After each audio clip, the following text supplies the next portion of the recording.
حضرت امام الائمہ سراج الامہ حضرت سیدنا امام جعفر الصادق رضی اللہ تعالی عنہ وعلیہ السلام علم باطن میں آپ کا انتساب اپنے نانا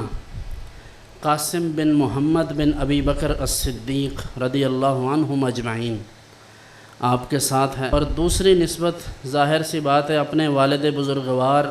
حضرت امام الائمہ جناب سیدنا امام محمد باقر رضی اللہ تعالی عنہ سے ہے۔ تو حضرت امام جعفر الصادق رضی اللہ تعالی عنہ سلسلہ عالیہ نقشبندیہ کے دیگر پیشواؤں کی طرح یہ بھی ایک امام ہیں، ایک پیشوا ہیں، اور ہمارے سادات کے لیے یہ اعزاز ہے کہ ہم انہی کی اولاد ہیں۔ اور میں نے اکثر یہ بات عرض کیا کرتا ہوں تحدیث نعمت کے طور پر کہ ہم سادات علی پور جتنے بھی ہیں، اور اس پورے ایریا میں 4 گاؤں ہیں، یہ سب سادات شیرازیہ ہیں، یعنی شیراز سے مائیگریٹ کر کے آئے تھے، اور یہ بیسیکلی تمام کے تمام جعفری ہیں۔ یعنی ہمیں اگر کوئی نسبی اعتبار سے پکارنا چاہے تو جعفری کہہ سکتا ہے۔ ہم اپنے آپ کے ساتھ جعفری لکھنا اپنے اعزاز اعزاز سمجھتے ہیں، صرف اس دنیا کا اعزاز نہیں، انشاءاللہ یہ آخرت میں بھی اعزاز ہوگا۔ کیا ہی اچھی بات ہے کہ وہ لوگ جو سلسلہ عالیہ نقشبندیہ مجددیہ کے ساتھ وابستہ ہیں اور دیگر سلسلہ طریقت کے ساتھ بھی جو وابستہ ہیں، ان کے لیے بھی یقیناً نسبتوں میں بڑا اعزاز ہے، بڑی برکت ہے۔ تو اس سلسلہ میں جو لوگ مرید ہیں انہیں اس بات سے باخبر رہنا چاہیے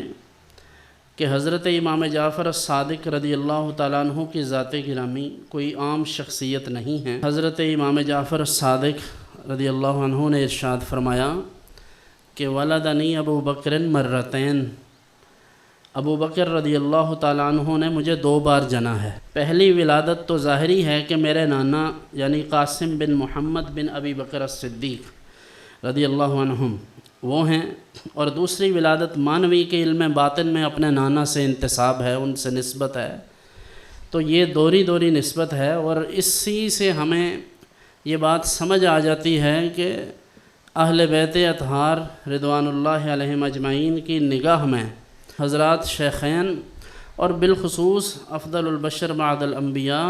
سیدنا ابو بکر الصدیق رضی اللہ تعالیٰ عنہ کی ذات گرامی کے لیے کتنی محبت اور کتنا اعزاز و اکرام ہے۔ کہتے ہیں کہ حضرت داؤد طائی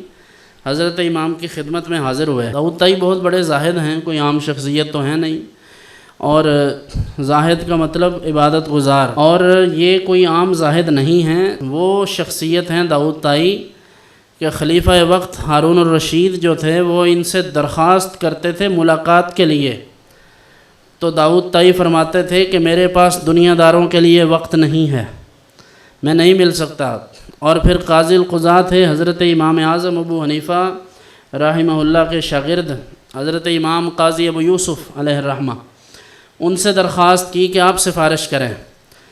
انہوں نے بھی درخواست کی تو جناب داؤد طائی نے اس پر بھی معذرت کر لی۔ یہ شخص حضرت امام جعفر الصادق کی خدمت میں حاضر ہوا اور عرض کیا کہ اے رسول خدا صلی اللہ علیہ وسلم کے صاحبزادے، مجھ کو کچھ نصیحت فرمائیے کہ میرا دل سیاہ ہو گیا ہے۔ وہ فرماتے ہیں ابو سلیمان، ان کی کنیت ذکر کر کے، تم تو خود اتنے بڑے زاہد ہو اور عابد ہو، میں تمہیں کیا نصیحت کروں؟ داؤد طائی نے کہا اے خلاصہ اولاد مصطفیٰ، آپ کی بزرگی تمام عالم کے نزدیک مسلم ہے،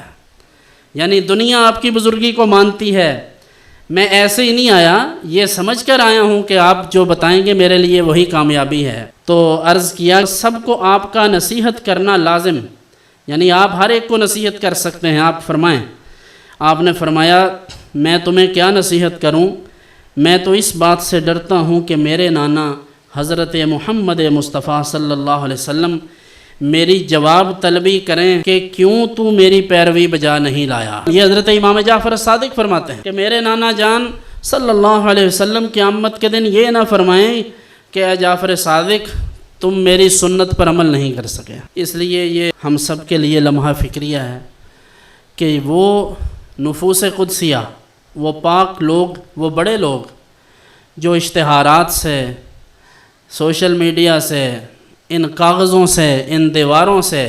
یہ جو دیواروں پر تشہیر ہوتی ہے، نہ وہ دیواروں کے محتاج ہیں، نہ کاغذوں کے محتاج ہیں، نہ کسی کی چاپلوسی کے محتاج ہیں۔ جنہیں اللہ رب العزت اچھا فرما دے اور جنہیں امت نے دیکھا، اللہ رب العزت نے ان پر جو انعامات فرمائے، اگر وہ نفوس قدسیہ ایسا سوچتے ہیں تو ہمیں ایک بار نہیں، ہمیں 1000 بار ایسا سوچنا چاہیے۔